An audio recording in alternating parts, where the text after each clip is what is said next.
Okay, great. We're going to call the April 16th, 2013 meeting of Santa Barbara City Ordinance Committee to order. And Ms. Wan, do you want to call the roll, please? Yes. Councilmember House. Here. Councilmember Rouse. Here. And Councilmember Hotchkiss. Here. Thank you. Okay, staff, you can lead us off. I think we're going to be focusing on attachment 2 today in our conversation about the Historic Resources Ordinance amendments. Would you just take a moment, though, and just get us, whomever's watching, just catch up to where we are in the process today? That's great. That was our plan as well. We have a couple slides just to recap some of our discussions. And good afternoon. The recommendation is to consider historic and special design district criteria options by reviewing, which is what we did last week, general proposal to amend SBMC Chapter 2222 Historic Structures Ordinance, and a general proposal to create new SBMC Chapter 222267 Historic Landmarks Commission.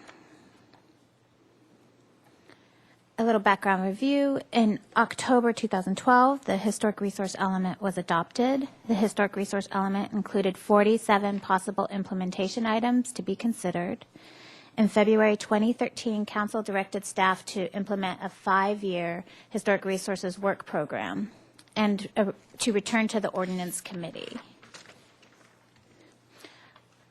The 5-year historic work program, Ordinance Committee work review, the possible historic and special design districts ordinance, that was the main discussion of our last meeting on April 9th. Historic district implementation using existing historic survey data, and possible ordinance zoning amendments to support historic structures preservation. Discussion to be done later.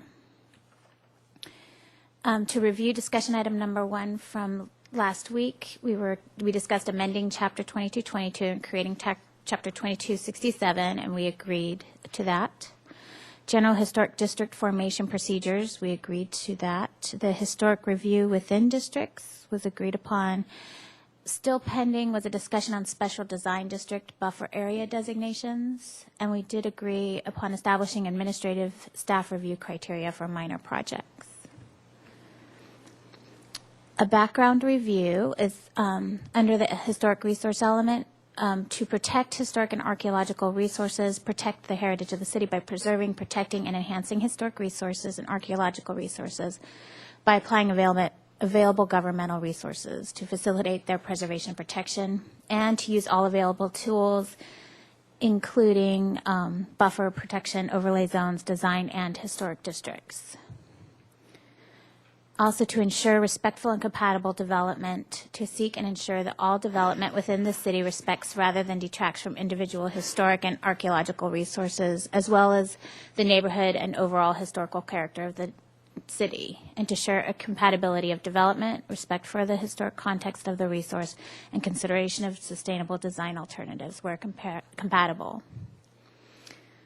Also, in the historic resources element, we said use available interim protections that are pursued, including revised development standards, buffer protection, overlay zones, special design districts, and related measures, and to secure permanent protection to continue to adopt measures such as historic districts and buffer areas and other developmental standards. The neighborhood policy said to protect neighborhoods and historic resources, identify neighborhoods in the city that have substantially maintained historical character, and pursue measures to preserve that character, and to protect such neighborhoods, especially those in close proximity to downtown and commercial cores, from the development that might transform their historic character. Neighborhood policies to prioritize documented candidates, fast-track adoption of interim or permanent protection measures such as historic district status or other appropriate measures for those neighborhoods that have been adequately documented to contain historic resources. And the proposed historic implementation program. This I'm going to hand over to Jaime Limon. He's going to explain a little more If we could background. take just a moment, could you go back a couple slides to 5.3, I think? Or let's see, no, go forward there, 5. Okay, just a real quick definitional question, and maybe this would go to definitions at some point, but protect neighborhood historic resources. So I would imagine that the rest of what's spoken to there is talking about historic resources, right? Yes. So that historic resources is defined in the definitions.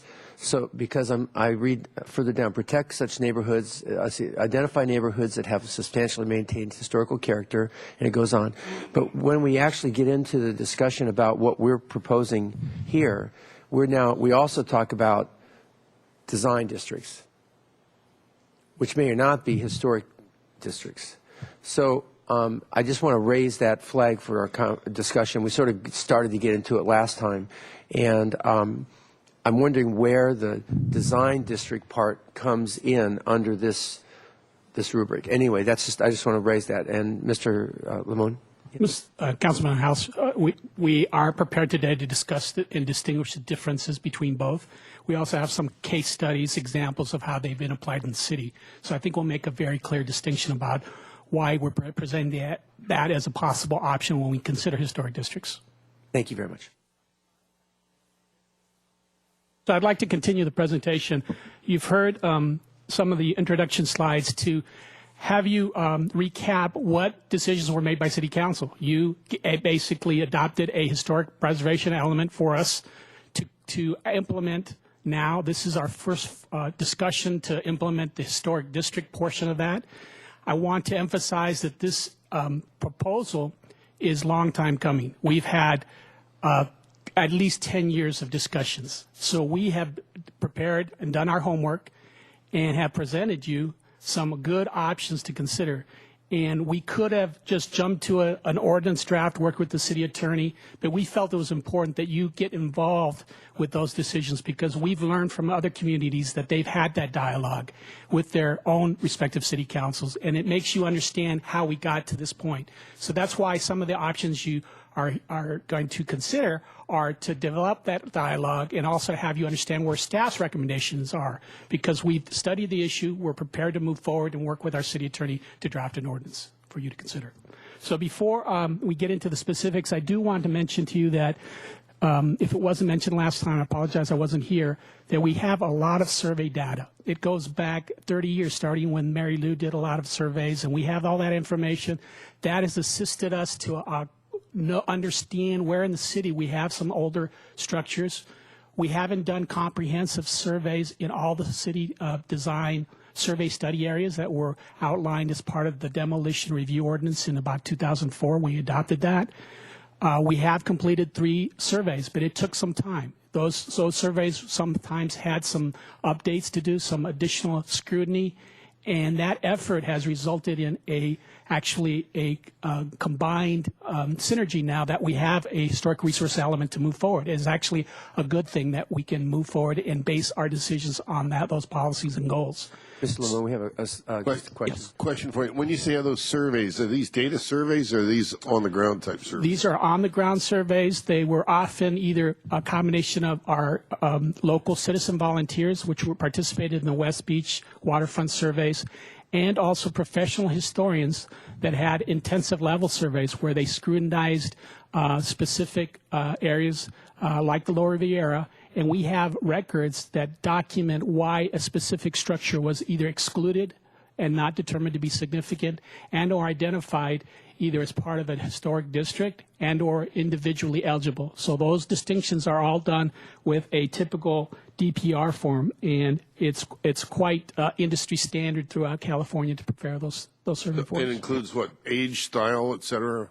It has specific data related to the parcel itself, the structures on the parcel. It has a statement of significance, and also has some ability for us to define the criteria why the specific properties are significant. We've also had the ability to have our current historian recheck those surveys that were prepared from our original survey results and make sure that they're accurate. And in some cases, you'll see from her test case studies, there's been some adjustments of boundaries just based on her reevaluation to make sure we have the best boundaries available that we can propose in the future. Because some of the stuff is subjective, is that fair to say?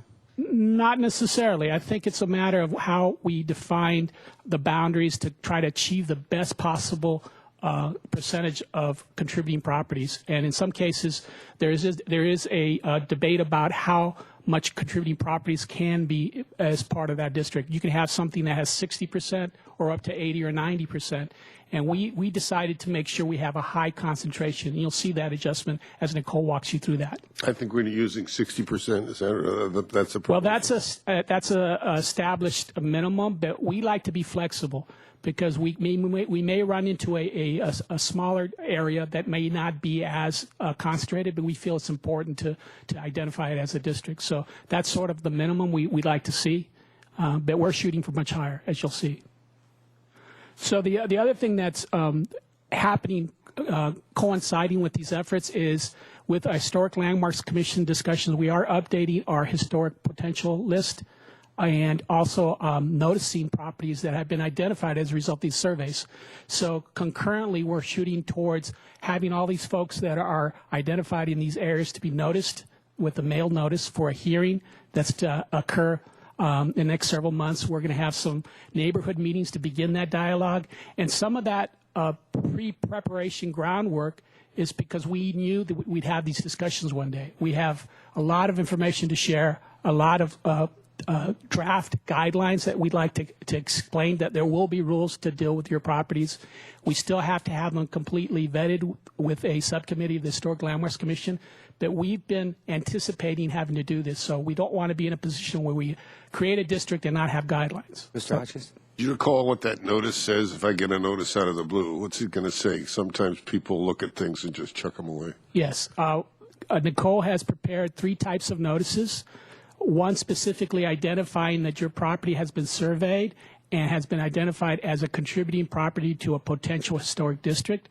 Also alerting them that there will be a future hearing meetings, I believe in May, early May. And if you have any questions, to contact her, and we have actual survey forms that they come down to the office to look at to understand it. What we expect to do is at these neighborhood meetings explain exactly the context of the neighborhood, explain why that neighborhood is important, and give them some additional information about how that might impact what they can do on their properties. The other 2, if I may, notices were if you're in the district but you're not a contributor, you can actually be within the district, and that 20% or 10% properties that don't contribute, we still want to advise them that they may be subject to some compatibility guidelines if they decide to make changes in that district. And then the third is out of the actual survey, we have individual properties outside the district boundaries that have been identified, and they've been advised that they're also going to be added to the potential list. One of the principal concerns is going to be the effect on property values. How do we deal with that? Well, I'd like to get into that specifics at a later time. I think what's important for you to understand is how we're going to decide what a district is, and then we'll have some specific examples of guidelines and additional information, because again, we've learned from other cities. We've had conversations with historians in Pasadena, Riverside. They've gone through this, and unfortunately the city has been focused on having preservation done by our El Pueblo Viejo district and through CEQA on a case-by-case basis. We really haven't focused on historic districts like other communities have, and I think that's what we need to do. Okay, and we'll all do our best to let you get your presentation down, and then we'll lambaste you with questions at the end. Okay, that'd be fine. We'll move forward. I'll let you jump into this one. Okay, so this is the discussion item number 2 from last week that we're going to head into today. We're going to be discussing who may initiate potential historic district designations, the criteria to determine district boundaries, whether property owner approval is advisable or necessary, and natural disaster provisions. To begin with, who may initiate historic district designation? The ordinance should define 3 district nomination methods: the city-originated nomination, or a public-originated nomination, which would focus on a large study area, and perhaps having a different legislation for public-originated nomination for a small study area. Other local jurisdictions, districts can be city or public-originated, regardless of the study size area, except for Glendale is the only jurisdiction that historic districts must be nominated by residents only. A city-originated nomination, large or small, we're talking over 15 properties, could be the result of a city-funded historic resources survey. These are the surveys that include a DPR form for each property with recommendations and potential historic district identification that is forwarded to the Historic Landmark Commission for initiation. This could be initiated by Historic Landmark Commission members, planning commissioners, council members, or staff.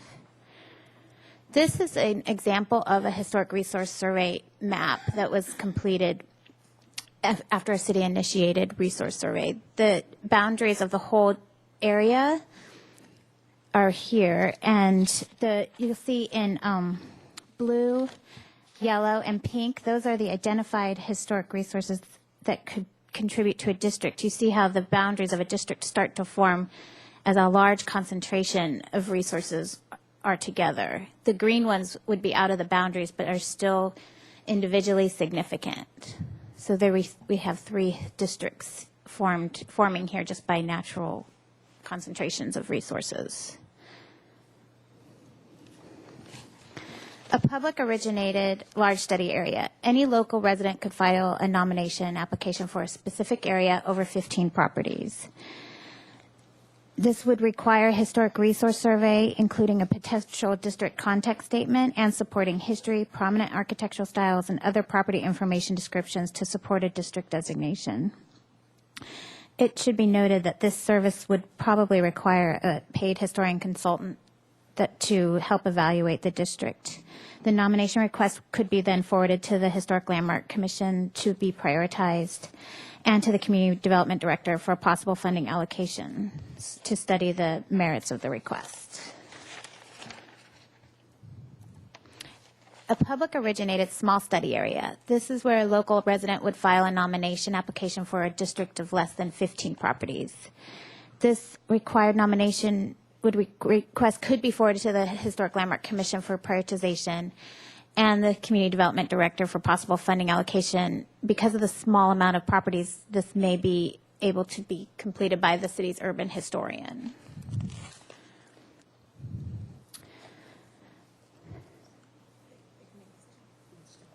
Okay, we'll stop there because now we're going to the next item on the... Actually, what we would like to do is to break up the various options and have you have that discussion about this concept of a various methods to initiate and nominate historic districts. So what we're suggesting here is these 3 be determined. Is this some type of format? Do you understand why we've done that in that manner? Because we have to deal with the possibility that these will come forward and they'll either be city initiated or initiated by the public. And we're trying to say, is this the type of nomination format you could support? Mr. Limon and maybe Mr. Wiley, I want to look at the process just for a moment of our discussion. We said that we would be reopening the public comment for this to comment on what's on our agenda today again this time. And it would seem like in the process of us deliberating or making some recommendations from the committee, we would want to be able to hear from the public if they had something to say on any one of these particular things. So if we're going to break it up into segments like this, how might you advise that we do that? Because, you know, if we wait to hear from the public until after we've been making some sort of decisions as we move along, it doesn't feel like we've really taken their point of view into consideration. What might you recommend that we do? Well, Mr. Chair, my reaction is that this has always been sort of a 2-week or a 2-Tuesday discussion, different discussion items. So it seems to me appropriate, and particularly under the Brown Act, to allow public comment on today's items as well. Well, maybe we'll sort of think of this kind of in a workshop mode, in the sense that on each one of these, like if you're going to break and we're going to have some time to discuss this kind of thing, I'll just ask if there's somebody in the public who has something particular to say about it, and then we'll move on. Because we do, if we're going to be making some recommendations up here in segments like that, I think it would be appropriate to give the public a chance to comment. And then at the end of our discussion, if there's your presentation, let's put it that way. If there's more that those few who are here in attendance want to say, they'll be welcome to do so. I would ask you, if you're going to speak today, to fill out one of the speaker slips that are in the back there and bring them up to the front. And that way we'll have your name for the record. So let's just do that right now. So we've heard the staff presentation on this. Are there any questions for clarity right now from our committee? And then we'll hear from the public on this item. Yes, Mr. Rouse. Thank you, Mr. Chair. Mr. Lamone, so once these districts are defined or proposed, so I understand the process, is each district under a final ratification by the council as an ordinance? Is that how that works? Yes, Councilman Rouse, we have tentatively had some preliminary discussions with our city attorney, and he supports the approach of having an actual ordinance amendment that defines the district clearly, and that decision point would come to city council as well as the Historic Landmarks Commission with a recommendation to city council. So per district, in case there is an appeal by people within that district or wanting to make comment about the ordinance itself? Yes. Thank you. That's the intention. Okay, no other questions for clarity. Is there any comment on this particular item from those of you who are here in the public? Okay, thank you. We'll move on. And so do you guys have some comments on what you would want to say about this recommendation? Yes, Mr. Hotchkiss. Thank you, Mr. Chair. These three choices are if we're not reinventing the wheel here. This is what the other cities have done. Okay. And is this as facile a system as you can put into effect? Councilman Hotchkiss, I'll let our historian also discuss this, but I know for a fact that one of the primary decisions is how does the city process a request? What type of steps are followed? We intend to have some administrative guidelines that explains that process if it doesn't need to be in the ordinance. We know that other communities have different setups when this occurs. For example, City of Los Angeles, we looked into it, and they actually have something where they go to their appropriate council member for that area, and that gets initiated with those discussions there. And they also have it more of a collaboration of the neighborhood wanting it. We have a need here to try to get enough information with a nomination application. We don't want just an application coming in and saying, I want a district in this neighborhood without any supporting documentation. So that's why we think there's a distinction when somebody comes and proposes that there be nominated for a district without the city initiating it, that we raise the level of requirements that they have to submit to the city, because there will be some staff time associated with getting that district adopted. Also, there will be some interaction with our Historic Landmarks Commission to see if they agree with the prioritization of that district, because we have them lined up. We intend to come forward with these districts, and there is a distinction between when the city originates the actual nomination. We feel that it's important to have us follow through on those extensive studies. From a planning perspective, there's a preponderance of evidence now once we get these professional surveys that say these resources are identified, and we have to move forward in some level. Now, the difficulty there is it also takes some funds to do the survey and also to initiate those districts. So there's a prioritization of staffing levels and funding that we have to also work with our city council on. Okay, then the question I have for that is, to that point, you mentioned that there, let's say with a public originated large study area, there'd probably need to be a historian included, but that would be, I believe, initiating this would be at the expense of those who are bringing this forward as a proposal. After the city would accept it, and then we might go forward with studies, we would then be taking those costs on as a city. Is that accurate? Yes, that's accurate. Okay, great. Yeah. Well, I'll just say I support the recommendation up here. How about the others? Any dissent on what's being proposed? Okay, we're good to go.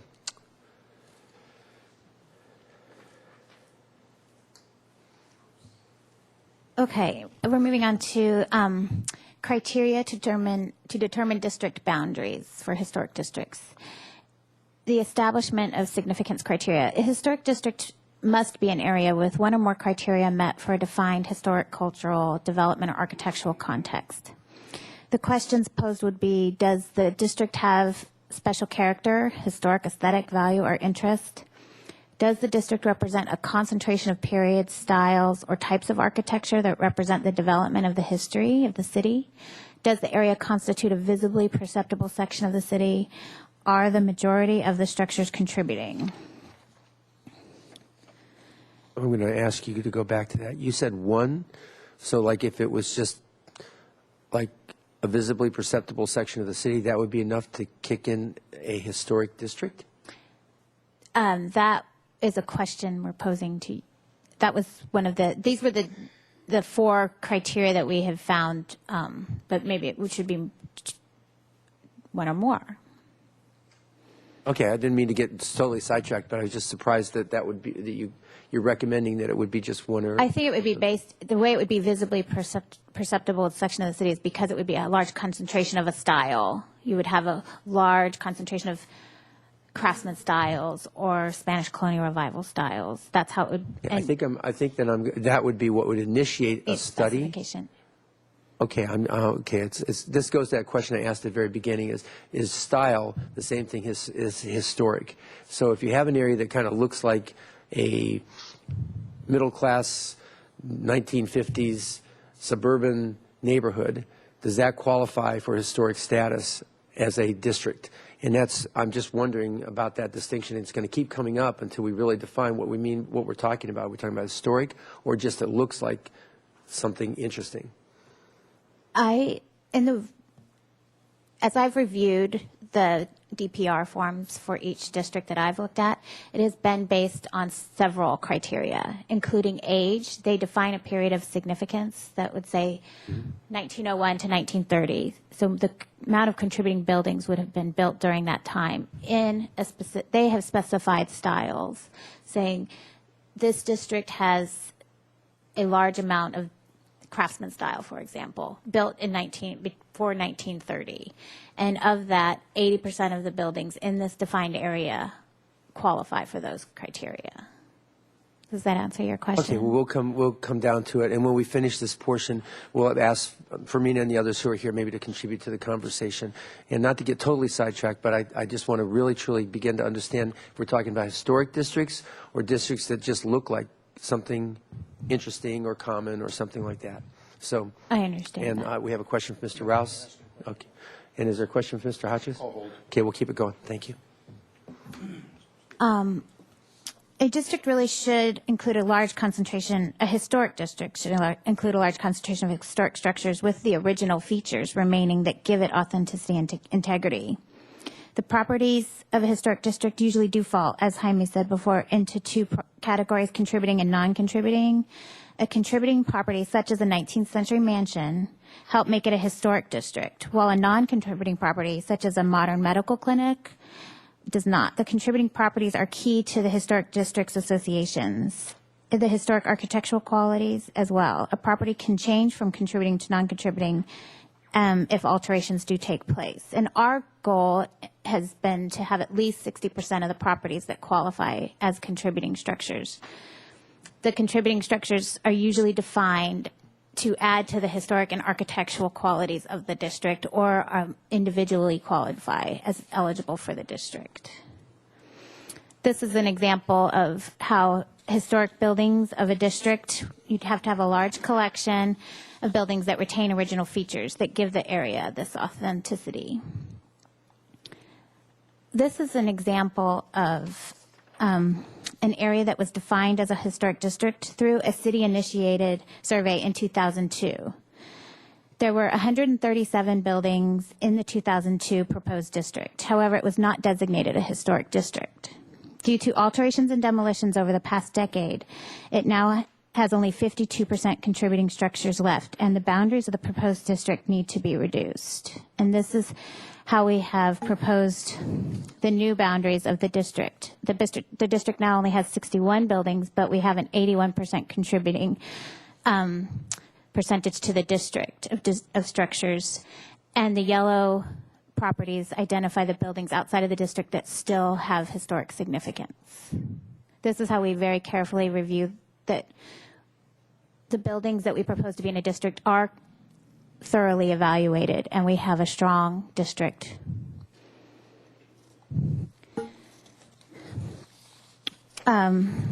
Contributing structures to a historic district will be reviewed by on the exterior only. And we do allow alterations, additions, and new units to be built in the rear. I find that's one of the most frequent questions asked of staff is, what can I do to my historic structure? To accompany the historic districts for the public to know what they are allowed to do, we will propose guidelines that will illustrate appropriate treatments that protect historic resources, but also allow for modernization and expansion. There will be chapters on how to treat your windows, how to have new additions, and how to build new construction. The guidelines will be based on the National Park Service Secretary Interior Standards for Rehabilitation, but focus on our local practices. We will also include a history of each district that is adopted to illustrate the importance of each district, the history, and the architecture. We also propose, as I said, to really illustrate how additions can be added to historic buildings while protecting the historic resources. And I think this is a great example of how a local 1918 Craftsman building went through the HLC review here in Santa Barbara for a second-story addition that met all the Secretary of Interior standards for rehabilitation. So it still retains its character-defining features, it still qualifies as historic, but it still received this second-story addition. And now that is the criteria section. So I'm going to hand this over to Jaime to rediscuss the special design district buffer area designation with you. Thanks, Mr. Hernandez. Mr. Limon? So, Councilman House, would you still like to consider breaking it up and hear from the public on that I segment? think we have, is it maybe altogether four sections in your presentation today? Yeah. This would be number 2? Right. We could break it down further if you'd like. That we would like to have you make some general consensus agreement that we're on the right track here on this. Good. Oh, Let's take this one right now, like we Okay. did before, and just it's sort of a workshop today, and we're going to craft it this way. So, first of all, for clarity, are there any questions of staff from the committee to really be sure you understand what's being proposed? Mr. Ross? Yes, earlier you mentioned remodeling or adding on to an historic feature, but by maintaining the facade, you're able to do something in the back of the building that was not necessarily contiguous with that style. Is that did I hear that correctly? Yeah. We evaluate it with criteria to make sure that it complements the original style. I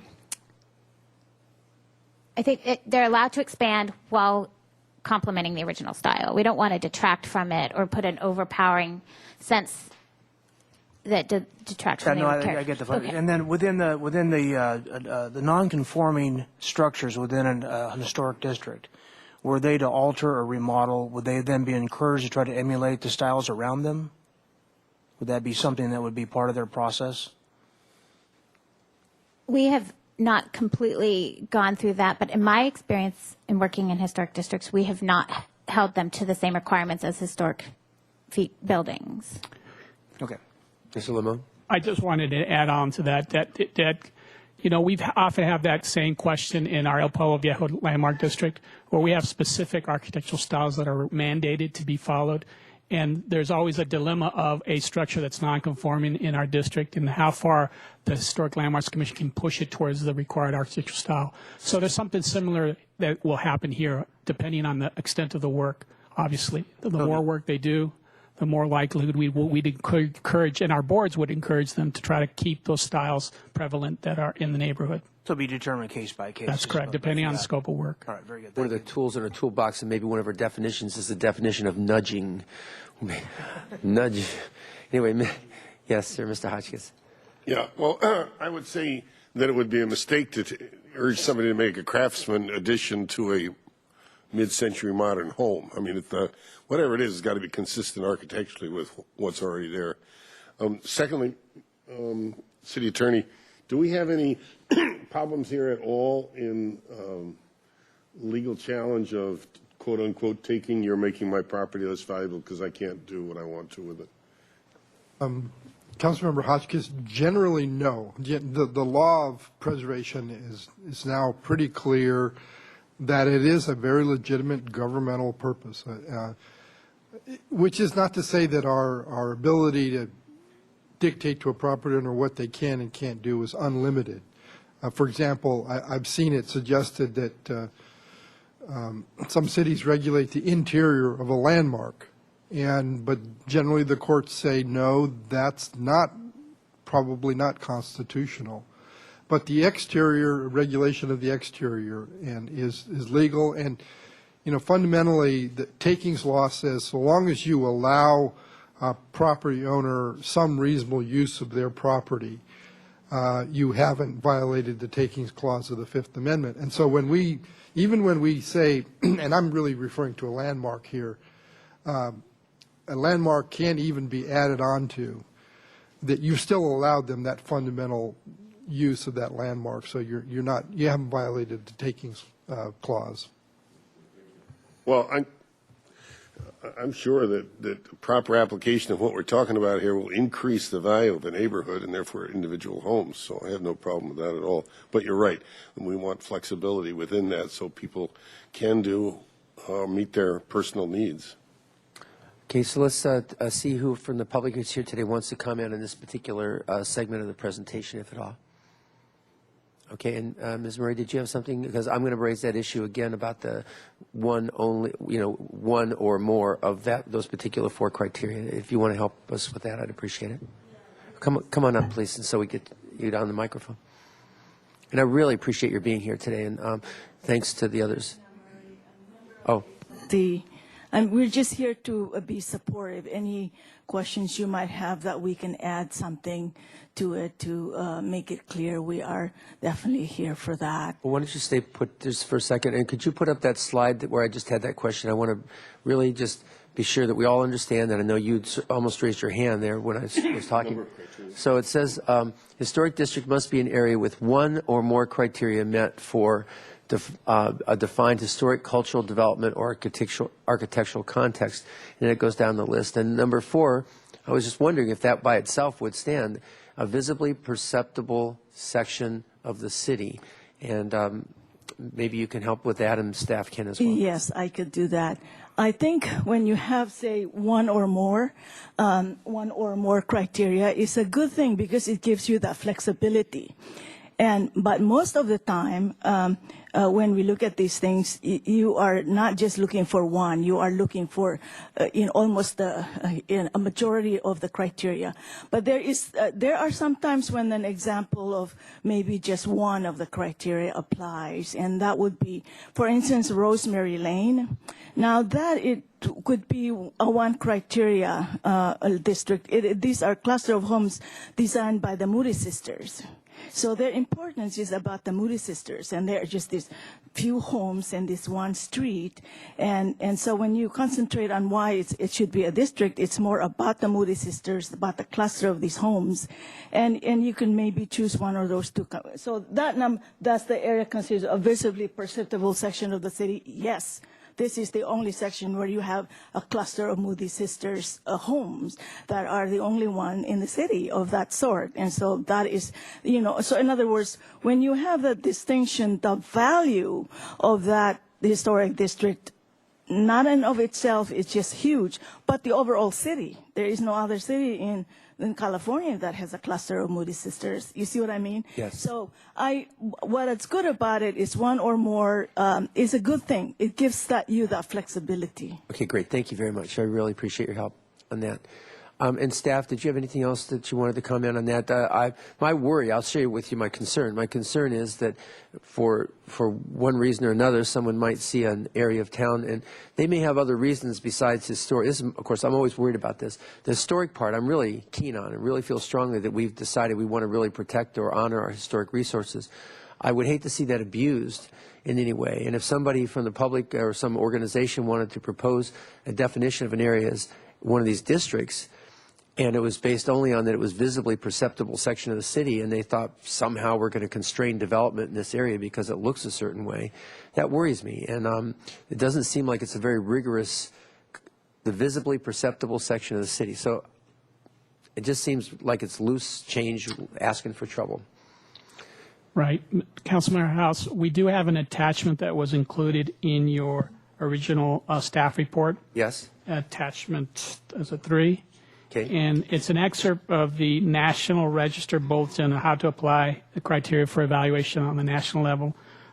We have various criteria that we can utilize, and we did not necessarily have a desire to necessarily wordsmith each one, but if you like, we can at this time. What we want to do is... I just want to raise the issue. No, it's a good issue to raise, after but we will have an opportunity for the historian on the Historic Landmarks Commission to vet any proposal. We have a subcommittee that works with all proposals that come in for designation. So that analysis is vetted by our historian and by on staff and our historian on the Historic Landmarks Commission. So I don't think that there's a problem with the way it's worded. I don't want us to get tied into saying it has to be 2 or 3. It's more just, is this criteria make sense to establish in our ordinance? And if you'd like, we could actually look at what other communities have, the specific language. So you see that we're being consistent with other communities, so we don't do anything different. That's great. You know, my feeling is here at the Ordinance Committee, what we're doing is also raising some flags again, so that as it goes to HLC and down the process before it comes back again, others have also looked at this, so we have a sense of confidence when we, actually send an ordinance to City Council. So that's as far as I need to say on that. So what's the general sentiment here? You're okay with this, Mr. Hotchkiss and Mr. Rouse? Yeah, I am as well, with that caveat that I hope some who know much more than I do will really take a look at that and see if that gets us where we want to go. And Mr. Hotchkiss? Just, I think what you're saying is that we should be mindful of misuse of an ordinance, and unfortunately, we have to be careful about that. So I pass that on. Right, and that's why definitions, as Mr. Wiley said, are going to be important, in this and things like that. Okay, great. So you want to move to the next section for us? No? Other questions? One more? There, 60% there. Oh, thank you. So that you're holding as a minimum, basically, and your goal is more, and there may be a situation where that minimum is important, and that we have that. Comments from the committee, Mr. Hotchkiss? No, it's sort of an arbitrary number. You got to pick a number, so it's slightly more than half. I don't know how else you'll do it. I mean, I leave that up to you. And I see there's a distinction between a district and maybe a historic structure. There could just be one structure in the middle of a whole neighborhood that's got a historic designation. It doesn't have to be 60% of anything. But a district, as a district now we're talking about, that's where we start to get into this majority, 60% or more. Right, and your comments before, and Murray's comments before about Moody Sisters is appropriate, because there are other Moody houses around town, but they're by themselves. No cluster like Rosemary has 3 or 4, I think, as I recall. Thank you. Okay, Mr. Rouse, any comment on this? Just a question. So in 60%, does that refer to each property as opposed to the size of the property? For example, around the seminary, if you have one property that constitutes the lion's share of an area, is that counted as one property, or is that counted as a whole? Councilman Rouse, I think what we would do is count the structures that are actually identified as within the district itself. And obviously there will be accessory structures, but we're primarily dealing with main structures in the area. And interestingly, I'd like to add a footnote to this discussion, is that we were actually surprised that most communities didn't want to actually establish a minimum. They wanted to have that flexibility so they could have a decision made on certain proposals. So we were expecting to have everybody say, well, it's at 70, 80%, and in that, but in fact, they did not have that. They shot for a goal as an internal policy, but it was not specific to an ordinance requirement. And you can hear us watching, just because we're on ordinance committee, for the language. I mean, is it structures, is it properties, and how would somebody split that later once an ordinance is actually crafted? So something to be mindful of as you move forward.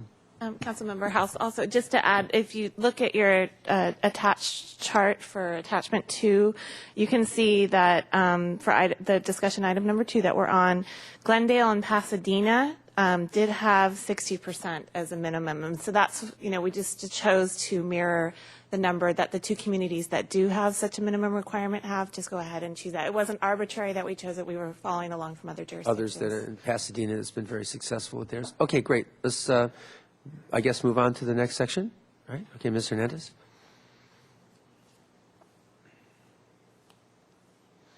There we go. Special Design District Buffer Area Designations. And Jaime is going to present this. To recap, yeah. So remember last meeting, we had these 5 items as the first discussion item attachment. And item number 4, there was a lot of concern and questions about. So the agreement was that we would come back to this. So we're just simply reminding you of this discussion item that we're returning to it. Nicole has the slide from last time on this number 4, and then it'll segue into the criteria for special design district boundaries, which is part of the discussion for this time. So we're just couching those two together. Great. Thank you. So what I thought was important to do is to have you understand why this concept is before you, the idea of the special design district. We're going to have some additional slides that would show you how the city has used it already in previous cases. But the idea would be to look at a historic district with the idea of planning ahead for the future. As you know, the Brinkerhoff Avenue Historic District was, or Landmark District was created and helped preserve that area since it was first established. But what we did not do at the time is establish some type of criteria or what surrounds that district. So consequently, if you remember what happened on Chapala Street that abutted that district, we had development that was built that overshadowed that district. In what I learned from that situation was we probably should have considered some specific guidelines adopted for the Brinkerhoff Avenue and also maybe considered looking closely at what potential development would occur in close proximity. We didn't do that, and so therefore we had proposals come forward that met the zoning, met the height limits that were specific to that parcels, and therefore we had a conflict. And so what we're suggesting here is when we have a historic district, let's ask the question, do we need to protect around this district in any way? What if we're trying to preserve this streetscape, and what would detract from it? Is it something adjacent, immediately adjacent to or behind it that we would need to be concerned about? So on a case-by-case basis, we would evaluate it, have these discussions with our Historic Landmarks Commission and ask the question, do we need to worry about the surrounding area? And that could be adjacent parcels. It could be a much larger area depending on the district boundaries. And so that's the concept because we've learned from previous issues. Well, Mr. Lamont, I just want to comment just on that, just because I know that for some, there's a concern that was raised, and certainly if you look at, in that particular instance, just as an example, and that's where my concern comes up just to start with the idea of buffers. The development, the highest and best use, if you would, for what fronts on Chapala Street there is one conversation. Then there's an alleyway, and then there's a historic district, the Brinkerhoff District, or what will be. And the quality of the development on the backside of the buildings that were facing Chapala was taken into consideration, Design Review Board, and it was softened significantly from just being a back-of-house kind of environment, which makes a lot of sense because it's honoring the adjacent district, distinct from, say, reducing the development potential of the properties that are between the alley and Chapala Street because they happen to be in a buffer area.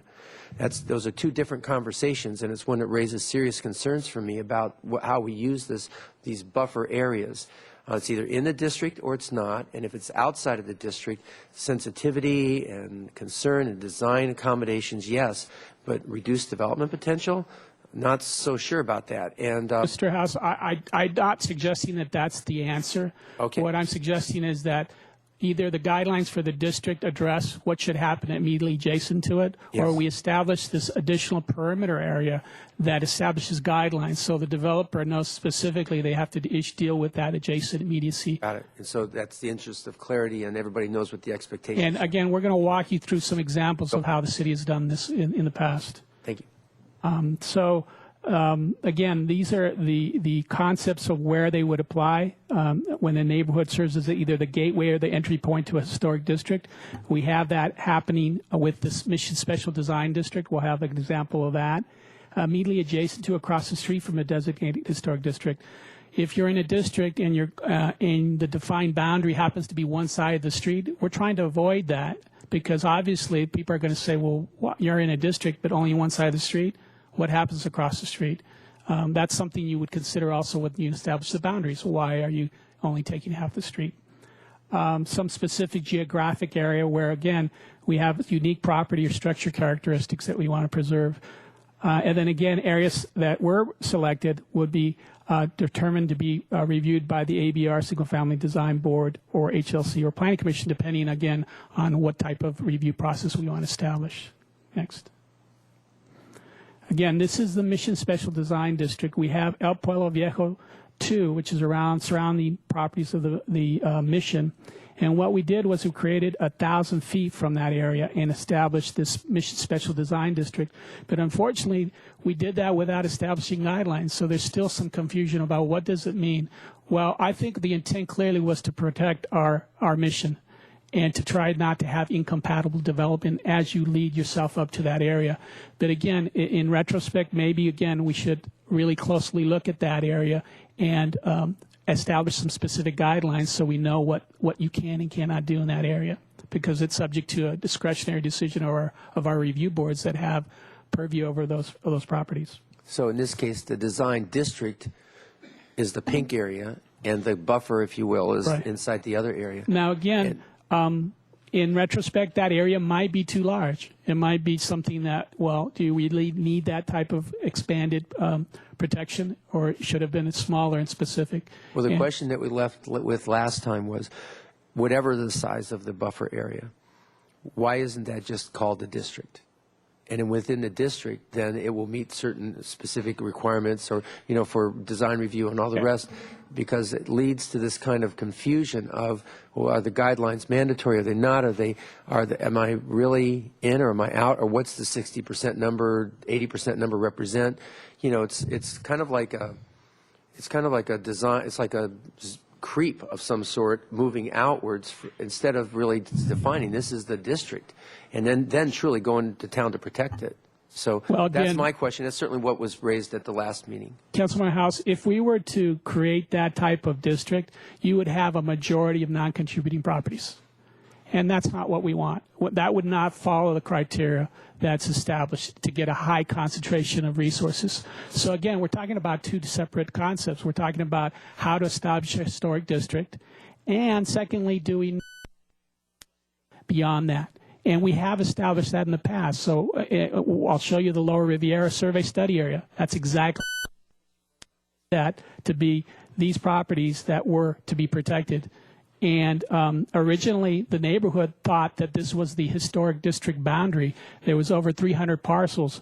But what we did is, because we did not have it completely surveyed, we said, okay, we're going to have this interim special design district where we will have adopted guidelines that will explain if you are a contributing property and an individually significant property, this is what you can do.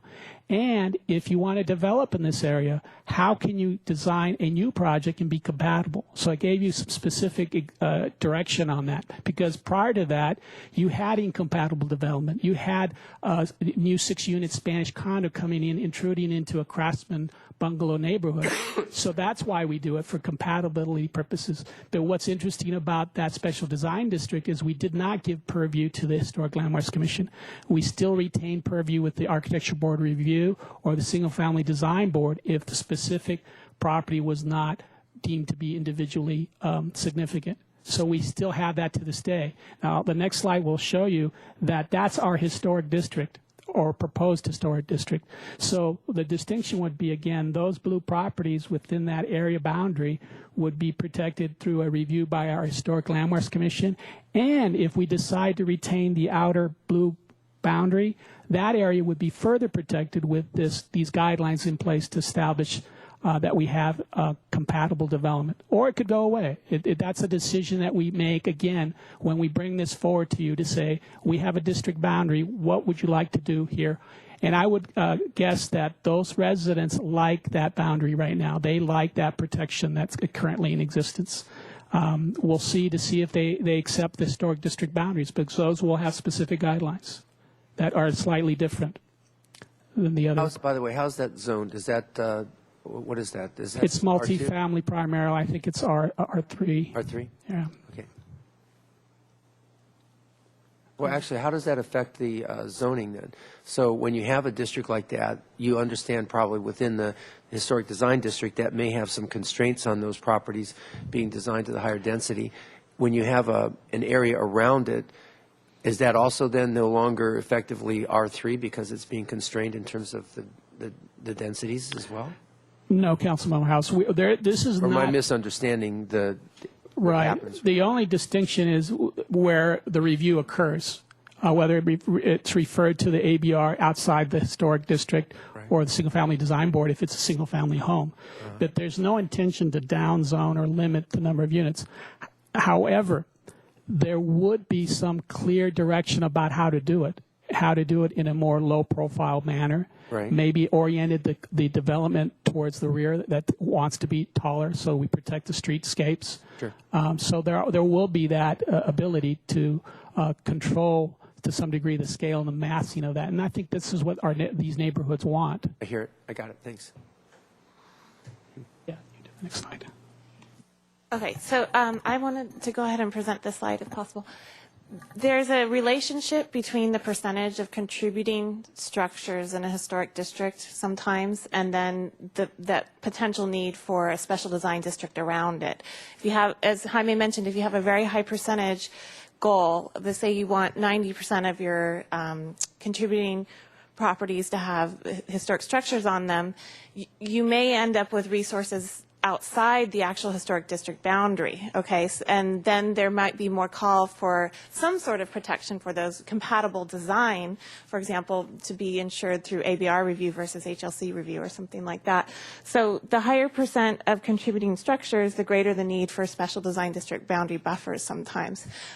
Or if you want to be more flexible and have a lower percentage and you can have more flexible boundaries, then you might not need that special design district buffer. Like if you go back and think about that mission graphic that we were just looking at, if it was fine to have a greater percentage of non-contributing, then you could have just had the whole thing as a historic district rather than having the historic district being the actual historic mission and then wanting to have compatible development in a buffer district next door. So just kind of wanted to introduce that concept. And what staff is recommending is that this be looked at case by case because oftentimes there is a natural concentration and there aren't so many extra computing structures on the outskirts and maybe a buffer is not needed other than for that immediate compatibility, say across the street or whatnot.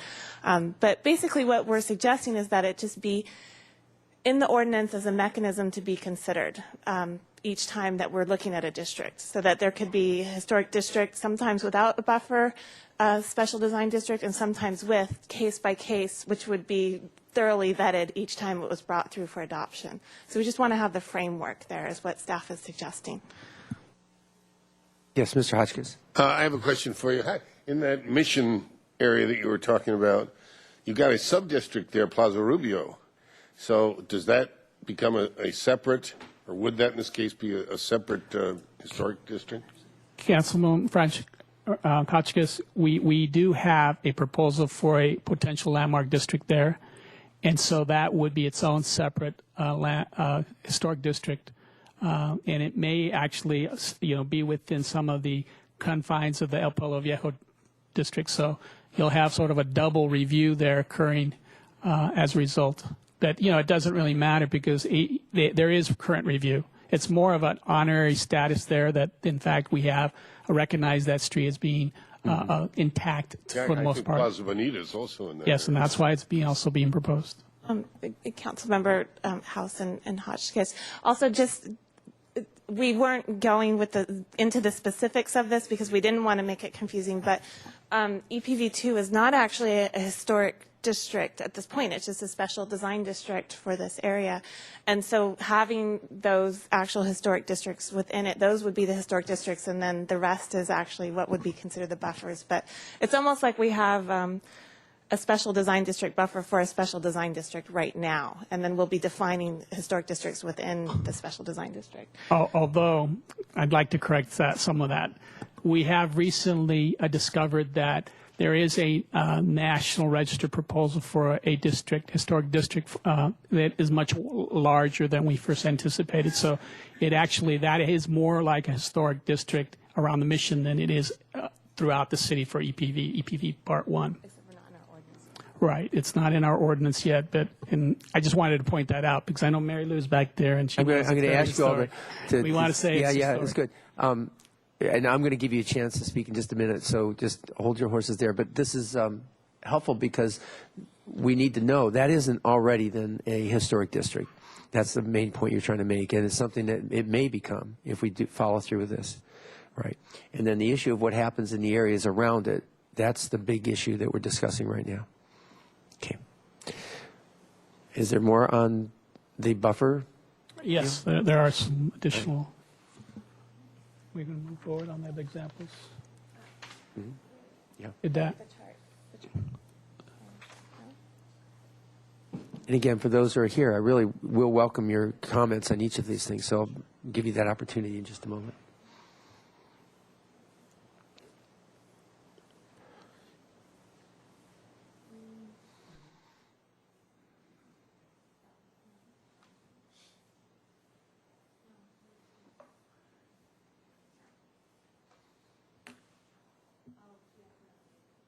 Okay, so it's. It's supposed to be labeled number 2. Okay. We already went through this item, though, so. Right. This is the one with 60% in Glendale and Okay, so Pasadena. maybe we did cover it all then. Okay. I guess the only thing that I found really unique about when I interviewed, I called almost every one of these jurisdictions, and although they might not have a required percentage of contributing structures in their districts, they said almost naturally they always have a very high percentage due to the criteria of the boundaries when you do your survey and follow professional advice on the historic districts. Now, did they comment on the idea of the buffer areas and how they utilize buffers around their carefully defined historic districts based on whatever those rigorous criteria are? Did you get a chance to inquire at all about buffer zones and how they're utilized? I looked into a few jurisdictions that had them for specific areas. They all had them on a case-by-case, very specific to the street. Councilmember House, I did have conversations with the city of Los Angeles several years ago, and they had more of a broader approach to the city. They actually had overlay districts created with great portions of properties where they knew a concentration of resources were in existence. And so the scale is much different, where you'd have 500 parcels on a part of the city that would be identified as a overlay zone. Mm-hmm. And then within that, they'd do some specific analysis to determine how to protect that neighborhood to the best degree. I see. I mean, in our history of our way we've done it, we've got X number of neighborhoods, the Right. Laguna neighborhood, all these different ones, but we never really did much with that. They were Right. just identified as areas, but we didn't ever define what goes there. But because, we've had less focus in the residential parts of the city, I mean, we protected El Pueblo Viejo very well. Yes. And now, with the adoption of the demo review ordinance in 2004, we protected the core city through reviewing all demolition applications or partial demolition applications to make sure these resources were not demolished. Because prior to that, you could get a building permit to demolish these structures ministerially. So we've done our part to try to protect them from demolition. Where we failed was to try to establish these protections in these districts. So over the course of years, we've had dilution of these district areas. So you'll have them more of a patchwork. And so I think there's some really beautiful streets in the city that could be protected in this manner. And the longer we wait, you'll have more and more intrusion. Every day we see applications or people changing out windows, for example. some without permits. And that, again, destroys that character-defining element of those structures. So we really need to get some type of ordinance in effect so we can, when we have somebody who wants to protect their street, we have that mechanism to deal with it. Okay. Well, the demolition ordinance, remember, some of us remember the Ambassador Laundry that disappeared overnight. And so is there more on your presentation about the buffer areas?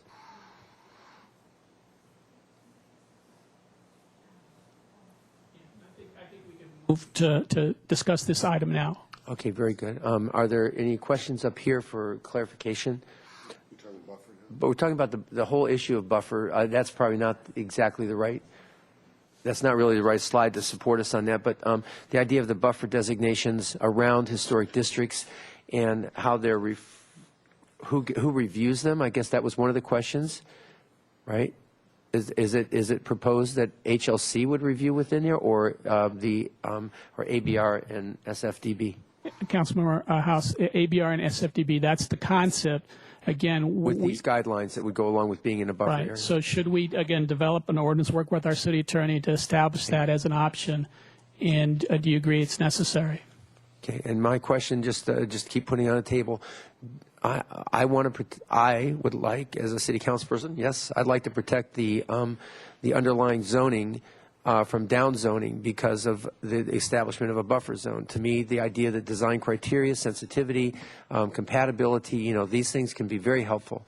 And yet to suddenly have downzoned an R3 part of town and bigger than just maybe whatever impact the historic district. And I think even in the historic district has the potential, as we saw in Brinkerhoff area there at the corner of Laguna and Mitchell-Terena, to allow for appropriate densities and still retain the character of the community. So this is where that's a concern that I will continue to mention, and hopefully those who review this after today will keep that in mind. And with the buffer zones, that sort of doubled for me because they were not included as part of the 60% or anything. They're outside that rigorous control. Okay, others, Mr. Hotchkiss and then Mr. Rouse. Yeah, I'm not sure I have this right. Are we saying that, or are we not saying in some instances it would be appropriate that whatever's across the street is part of a buffer district? In other instances, it might not be, particularly if you had two contiguously different, each with integrity, zones.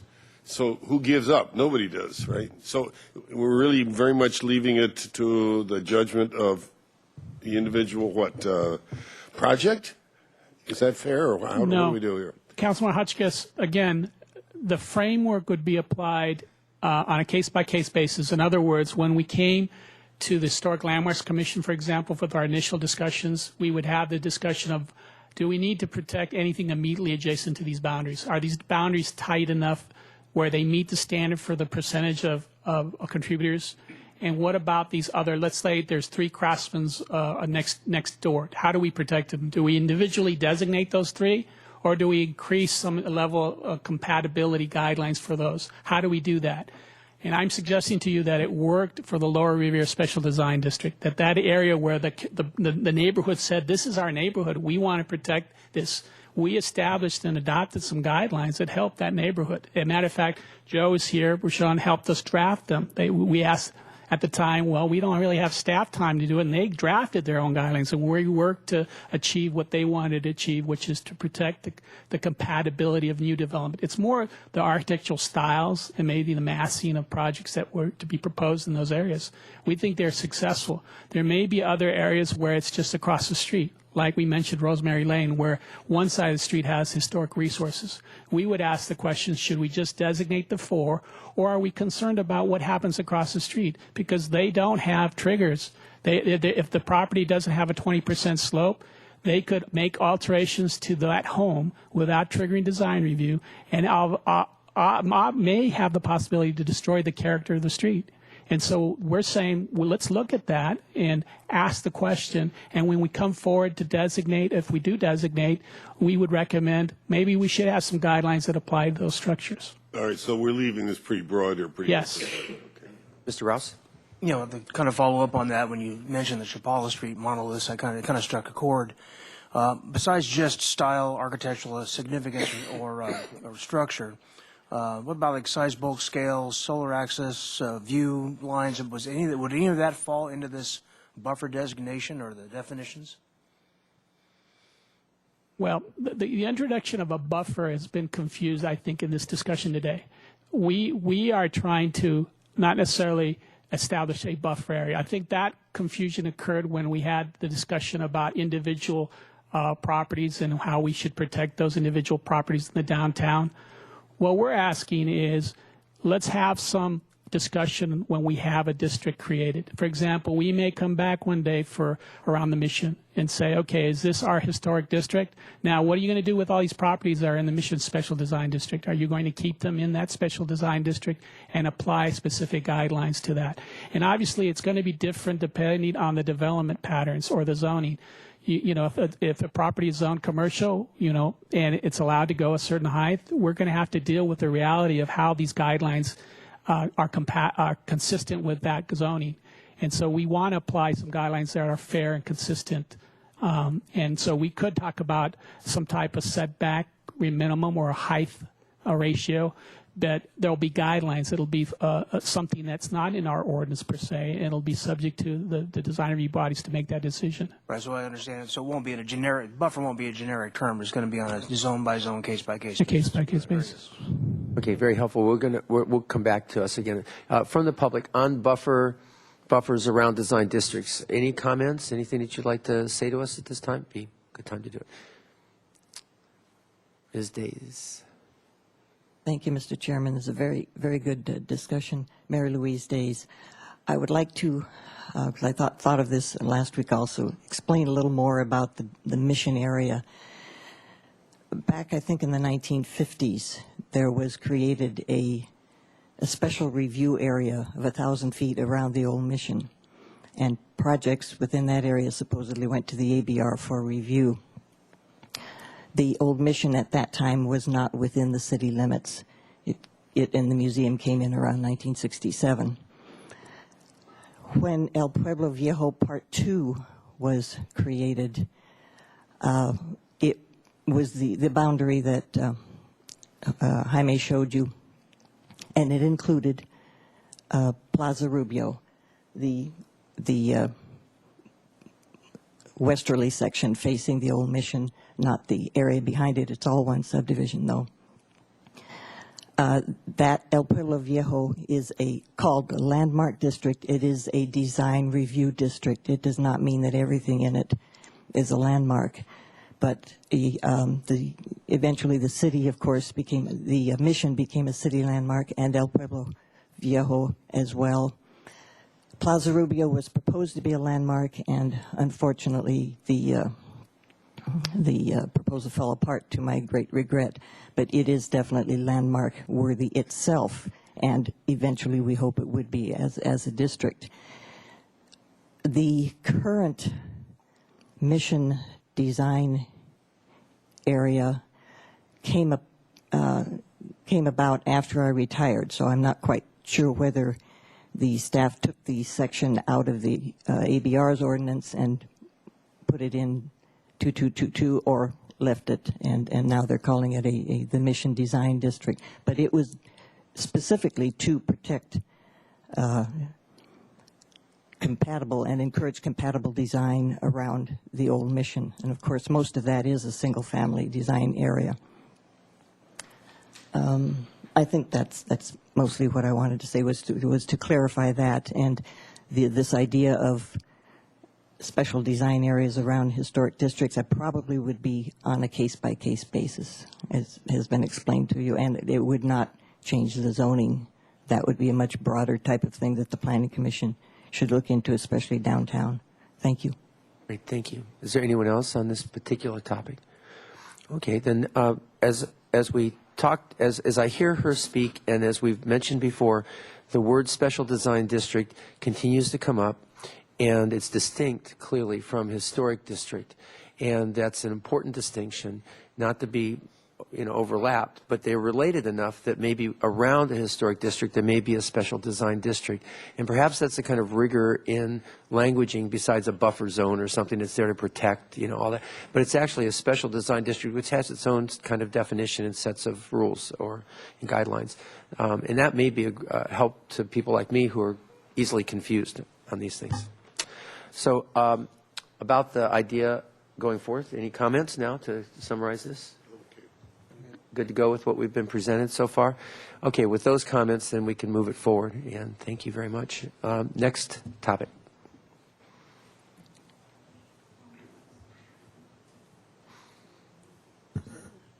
Yes, the next item is property owner approval considerations. And we wanted to just start the discussion off with our own CEQA requirements, because under CEQA, we are required to identify and protect significant historic resources. And based on a preponderance of evidence of historic significance, properties identified eligible historic resources will still be reviewed by the HLC in most cases. They are usually identified through the professional historic resources surveys and studies. And if a potential historic district shown to have merit is identified or initiated but not designated due to property owner objections, we would still have to do future discretionary decisions subject to CEQA, where that would require decision makers to still treat these properties as having historic significance. So also in an interest of clarity, having historic districts with companion guidelines where property owners and city staff all have an outset expectations of how we treat our historic resources. We're being very clear with the public what is happening with our identified resources. Just be sure I get that. You're saying that CEQA, the requirements of CEQA, California Environmental Quality Act, preempt even, say, objections by property owners or whatever, if it's designated or, let's see, it's got specific criteria under CEQA, that would be preemptive over our local ordinance, basically. We would, or maybe it would be included, but we would have to honor that no matter what. Councilman House, it doesn't matter if it's designated. So what we're saying is that even if you were to apply an owner's authorization requirement, right, and it failed to be designated as a district, city staff would consider that there's a preponderance of evidence that exists because professional historians have said that these structures have significance to warrant that they be treated in that manner when a applicant comes forward and asserts their right to improve their property. They would not say that the structure is not historic. It was not designated historic, but there is a historic value associated with that because we have it assessed as significant. And it would be reviewed or assessed for the possible significant impacts to a historic resource based on that. That's correct, okay, using CEQA. Mr. Chair? Yes, Mr. Wiley. I just think we should be clear about this, that there isn't that much of an overlap here between CEQA and what we're talking about, and I think maybe that's getting confused. CEQA in recent years, particularly the court decisions interpreting CEQA, has been very strict in this area. In other words, it's extremely hard to get a categorical exemption for a potential historic resource. It's not even designated yet, but it's been identified by urban historians or by land use historians as a potential. So when something gets listed as a potential, not designated yet, it's very hard to get a categorical exemption for, say, an addition or demolition or changes. And essentially what CEQA has done is require that to go through the public review process. You can't get a categorical exemption, so you're either going to, your next step up would be maybe a negative declaration. But even that is not easy for a property owner. It's a very extended public process. I think that's really all you need to know about CEQA in this context. And there's no changes proposed. You're just calling it to our attention. It was sort of a footnote in attachment 2 to make us aware or alert to that that's the state of affairs. Okay. So we have, when considering property owner approval options, we have 3 options that other jurisdictions have used. We have a minimum of 51%, a simple majority approval of all property owners within a proposed district, or 60 to 75% of property owners may petition to oppose the formation of a district, or no property owner vote or consent petition required based on the preponderance of evidence. When looking at other California jurisdictions, none of them do require owner consent if it's initiated by the city, except for Glendale. And when it's initiated by a property owner, if a property owner came to the city requesting the district, the percentages vary from 0 to up to 75% property owner approval.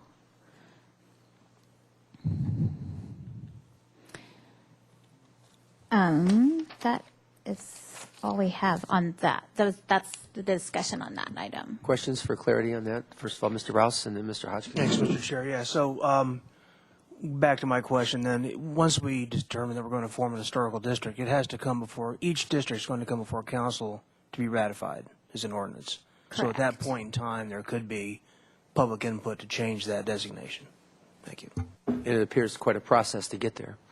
Mr. Lamont? Yes, Mr. House. What I also wanted to have you all understand is that I think what we understood part of our goals in adopting the historic resource element was to fast track this process.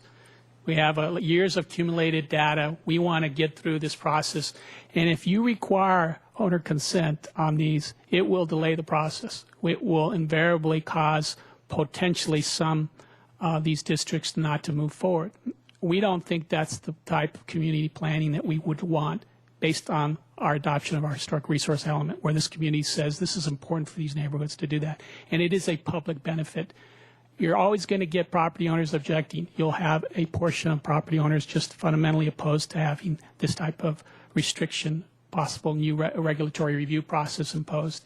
But we think we can apply it in a fair, equitable manner so that we have a process that allows them to do alterations quickly that are minor and has the sufficient review process to make sure we have compatible development and good decisions when it comes to protecting these resources. That's what our historic resource element says we should do, and that's what we're trying to accomplish here. Okay. Any questions, Mr. Hodgkins? Mr. Wiley, what you said about SEQA, how does that affect these 3 choices, if it does at all?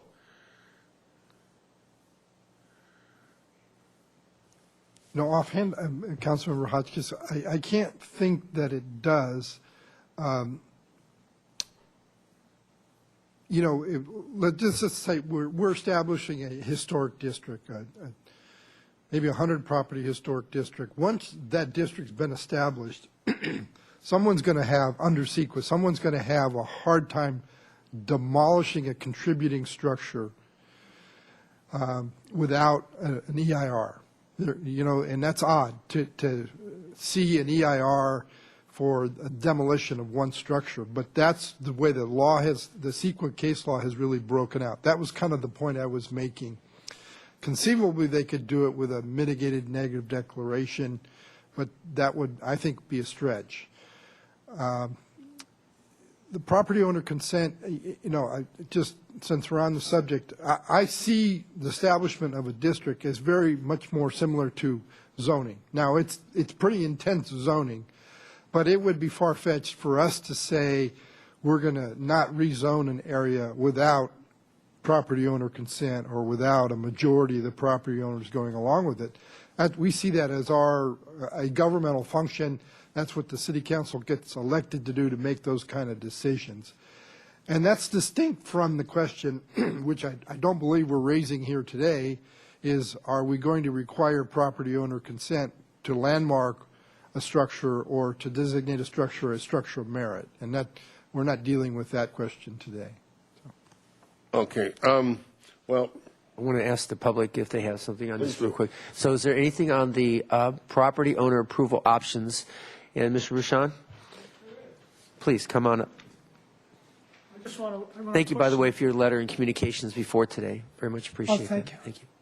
I want to question the logic of a requirement that would require property owner consent or any percentage of residents before a district could qualify. If an area has significant historic merit to qualify it for protection, either that gives rise to a public interest that justifies a degree of protection that would restrict property owners' rights, or it wouldn't. From the standpoint of an owner who feels aggrieved, whether or not his property rights can be abridged shouldn't depend on the sentiments of his neighbors. If the area has significant historical qualities that give rise to a public interest that justifies some historic protection, that public interest shouldn't be subject to a veto by a vote of affected property owners. On the other hand, if there isn't sufficient historical significance in the area, then no vote of the neighbors should be able to impose infringements. We've got to keep in mind these properties are going to outlive us and our property rights long after we're dead and buried. Thank you. Thank you, sir. Thank you very much. Okay, Mr. Hotchkiss, go ahead. So I think I may be the lone guy in the pool here, but addressing what Mr. Rushan was just saying, there isn't a blackball here. It's a 51% would be the minimum approval. And there will be disagreement among owners, naturally so. And I think that if we did require staff, although it's a pain in the neck for staff, I agree, and will probably delay the process. If we did require staff to do such an outreach that we could win 51% of the approval of the people involved, would make us work harder, and I think it would bring those people on board.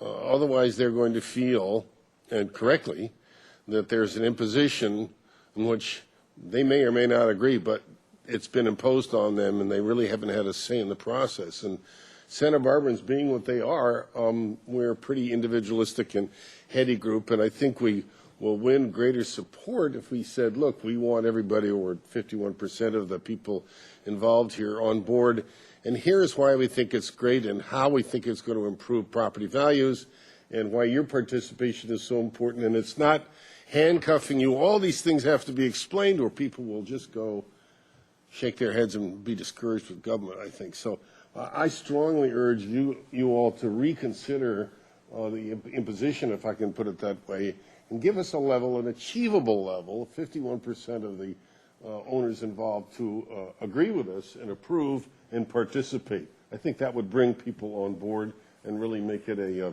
powerful, wonderful system. Mr. Ross?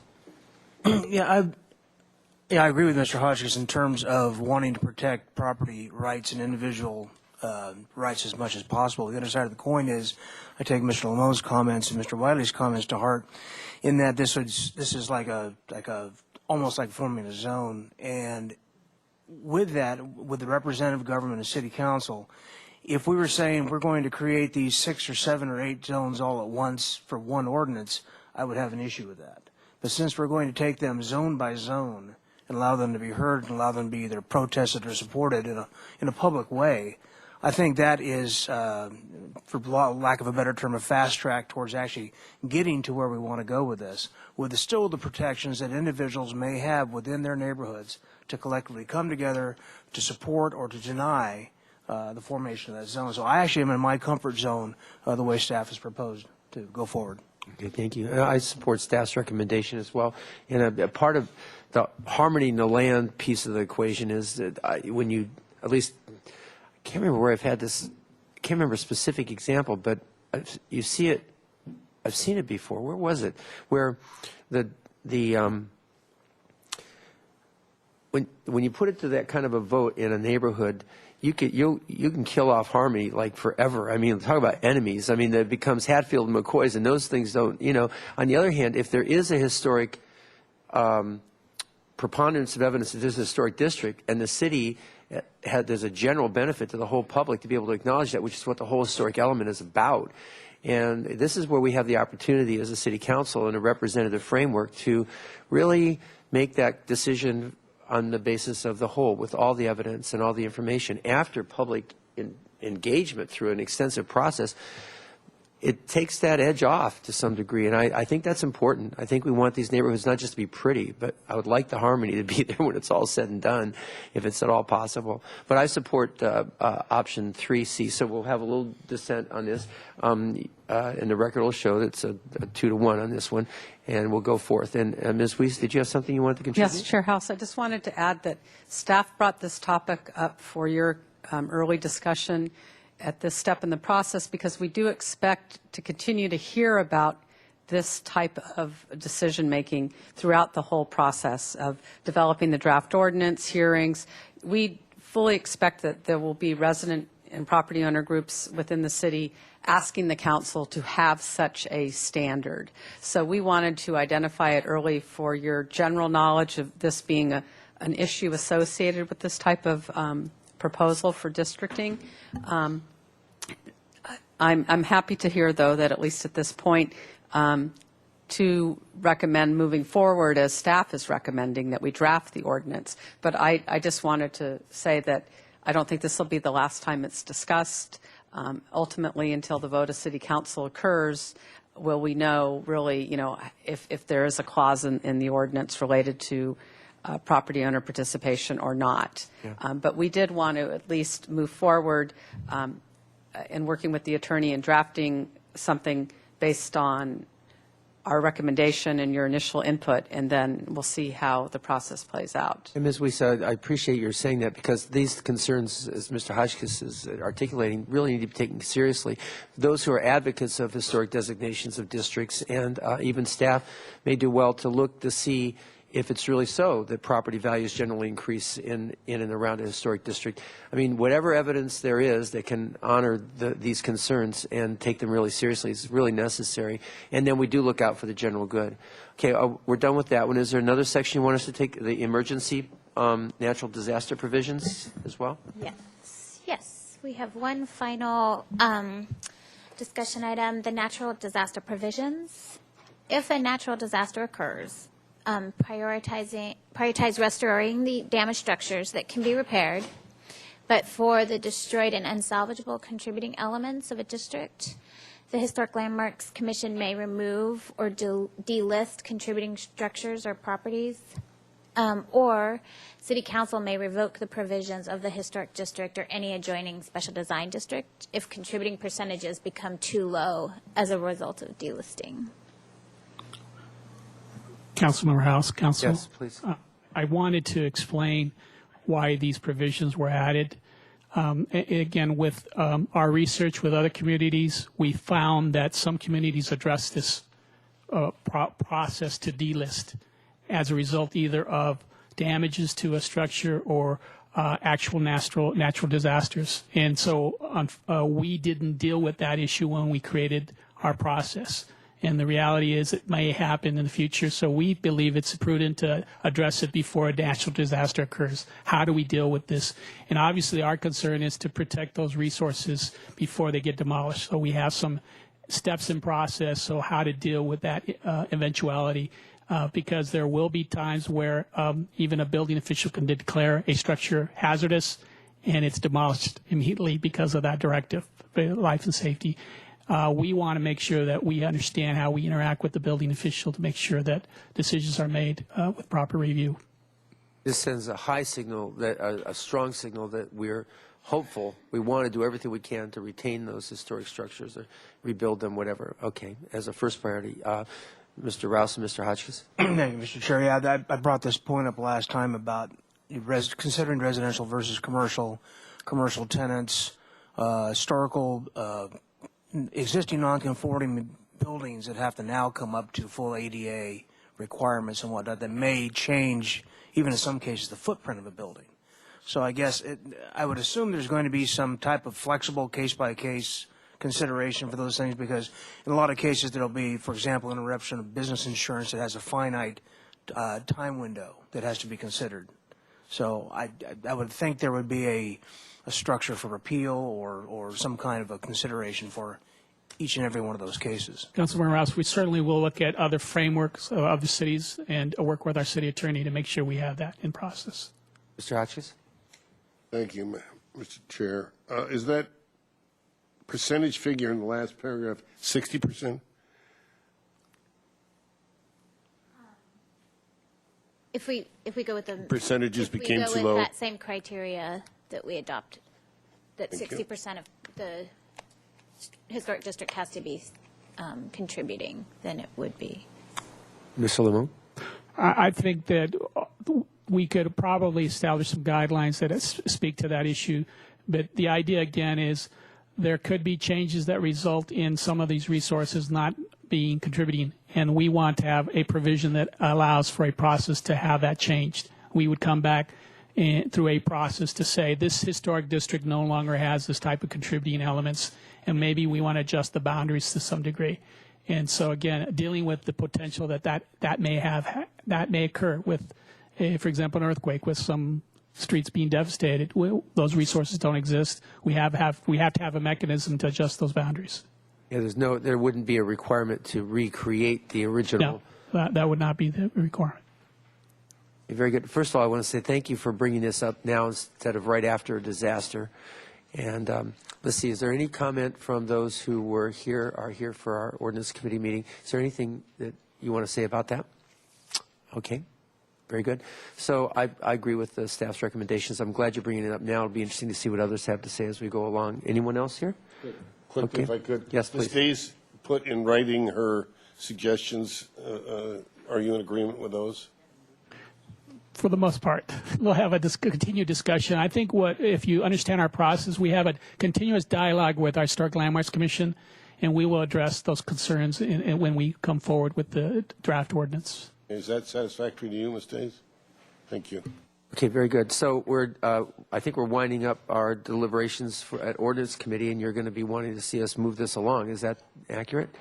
Okay. I had said earlier that we were taking each section by section. Is there anyone here from the public who wanted to give us general comments on, as you might have during a public comment period, on this? All right, Ms. Murray. That's good. I just wanted to make sure. I just want to stress that we are going to have there's going to be a meeting on May 9th and May 9 and May 11 for the public, for the outreach of the public. And we also really believe in harmony. This is something that we will work to achieve, because in my experience with working with districts, a lot of it is really about coming to understand what the value of that home is, even the non-contributing home. And I've been in situations where non-contributing people requested to be contributing, because it does raise the overall sense of community. And also, there is this sense that if you live in the West Side, you want to be excited about a district in the East Side, or if you're in the Bungalow Haven, you want to be excited about that district, and it's a cross city excitement. And so I venture to say that once all those outreach meetings will say, you will have about, I would predict now, 80% of formation.